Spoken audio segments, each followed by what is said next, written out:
اس کا پورا نظام درہم برہم ہو جاتا ہے۔ انہوں نے کہا کہ سیاستدانوں اور سٹیک ہولڈرز درگزر کا رویہ اپنائیں اور اتحاد کا مظاہرہ کریں۔ ابھی پاکستان کے لیے راستے کھلے ہیں۔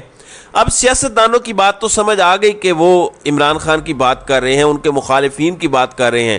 یہ سٹیک ہولڈرز سے کیا مراد ہے؟ سٹیک ہولڈرز سے مراد تو پاکستان میں اسٹیبلشمنٹ ہے یا پھر عدلیہ کی وہ بات کر رہے ہیں۔ اور اسٹیبلشمنٹ کی جہاں تک بات ہے تو صدر عارف علوی فوج کے سپریم کمانڈر بھی ہیں۔ اس سے آپ کو اندازہ ہوگا کہ یہ کتنا امپورٹنٹ اور معنی خیز عمران خان کو لے کے ان کا خطاب یا ان کی گفتگو ہے۔ ناظرین اکرام، اگلی بات میں آپ کو بتا دیتا ہوں کہ پریشانی کیا ہے۔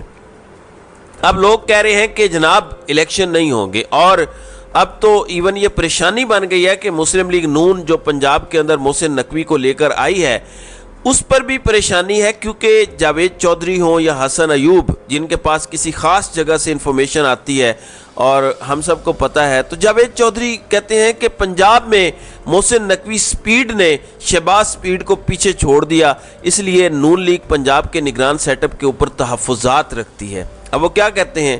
اعزاز سید کہتے ہیں کہ الیکشن وقت پر نہیں ہوں گے، اور اگر انوار الحق کاکڑ نے ڈیلیور کر دیا پھر تو الیکشن بالکل نہیں ہوں گے۔ اب اس وقت مسلم لیگ نون کی کیا اسٹریٹجی ہے؟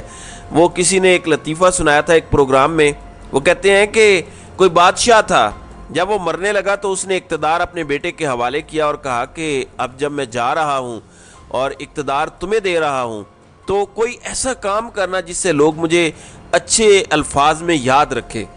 اس نے کہا ٹھیک ہے۔ اب اس کا والد جتنا ظلم کرتا تھا اس سے ڈبل ظلم وہ بیٹا کرنے لگ گیا، تو لوگ اس کے والد کو یاد کرنے لگ گئے اور کہنے لگے کہ یار وہ بڑا اچھا تھا، اس سے کم تو ظلم کرتا تھا۔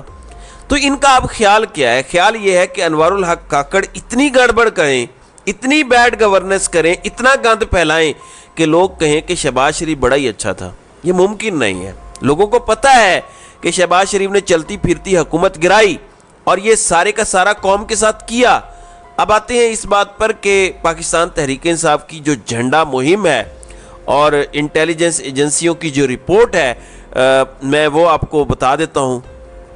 پاکستان تحریک انصاف نے یہ کہا تھا کہ ہم 14 اگست جوش و خروش کے ساتھ منائیں گے، اور وہ منا بھی رہے ہیں۔ یہ تو نہیں انہوں نے کہا تھا کہ اللہ معاف کرے پاکستان کا جھنڈا ہم نہیں لہرائیں گے یا کچھ اور کریں گے۔ پاکستان کا جھنڈا تو سب سے پہلے ہے۔ عمران خان ایون جب اپنے لانگ مارچ پر نکلتے ہیں تو وہ پاکستان کا جھنڈا لہراتے ہیں۔ رات کو پاکستان تحریک انصاف کے لوگوں نے تمام ملک کے تمام شہروں میں، یعنی لاہور کے اندر، اسلام آباد کے اندر، کراچی کے اندر، باقی تمام جگہوں پر پاکستان تحریک انصاف کی جھنڈا مہم جو ہے وہ کامیاب ہوئی۔ کامیاب سے مراد یہ ہے کہ خوف کے باوجود جب لوگوں کو پتہ ہو کہ ان کو گرفتار کر لیا جائے گا، اور پولیس کو یہ حکم تھا کہ پاکستان تحریک انصاف کا جھنڈا نظر نہیں آنا چاہیے، لیکن انفارمیشن کا دور ہے، ویژول سامنے آ گئے، تصاویر سامنے آ گئیں، ویڈیوز سامنے آ گئیں۔ پورے ملک میں لوگ کیا کرتے رہے، میں آپ کو احوال بتاتا ہوں۔ پچھلی ویڈیو میں تفصیل کے ساتھ ویڈیوز کے ساتھ آپ اس ٹاپک پہ اوپر ایک ویڈیو بنا چکا ہوں اور بات کر چکا ہوں۔